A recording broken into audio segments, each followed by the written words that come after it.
Aldin May here. We're here at the Fort Boise Military Reserve Cemetery, which is nestled right up against the Boise foothills. In 1906, the cemetery was moved to this location it is now from an area south of the old Boise barracks after a flash flood caused major damage to the graves. These graves include 252 enlisted men, officers, and some of their families and children. Additional graves have been found by soldiers using the original cemetery as a target range, and those too were moved to the new location.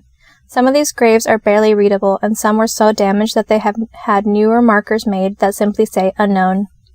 Over the years, there's been a few more graves discovered and moved up until 1998 when the last 3 graves were placed here. They are believed to have been Civil War soldiers.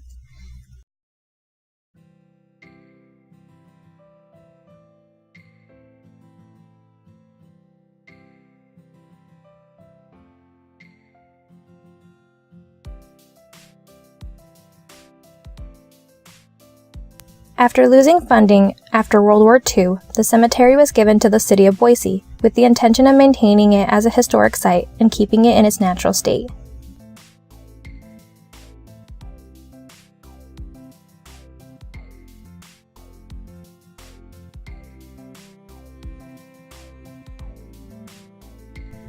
Today, the cemetery remains a part of the Military Reserve Park. Native vegetation and other grasses have been planted in order to protect the cemetery from erosion. The gravestones, gates, fences, and pathways are kept free of weeds, and trash is picked up weekly. As I sit here right now, they're even mowing the grass.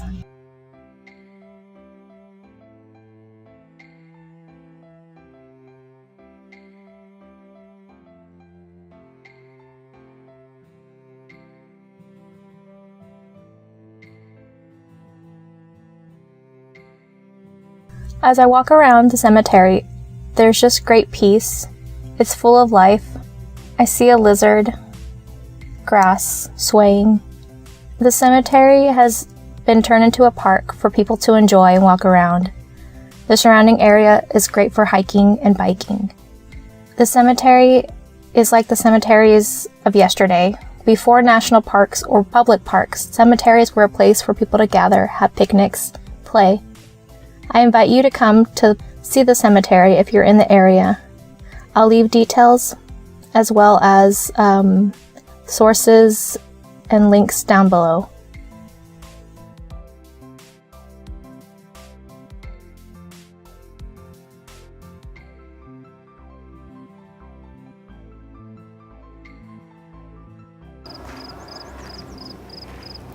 This is for the children of Mr. and Miss, or Major and Mrs. Collins. We have Thomas Collins, born January 14th, 1868, died January 8th, 1877. Daniel Collins, John Collins, Chris Collins, William Collins, and Patrick Collins. Looks like he may have been an infant, I think. And people have left them toys. It's quite common for children that passed away. And looks like there's some more Collins here. So this must be just all family that they put together. They have really pretty flowers. I will end from a quote from the City of Boise's Parks website, as it perfectly explains the area. Some visitors may get the sense that the cemetery has been abandoned, a solitary resting place of the forgotten. However, the goal of the Boise Parks and Recs Department is to retain the integrity of the site, respect the land, prevent alienation to the cemetery, and most of all, honor the memory of those who rest there.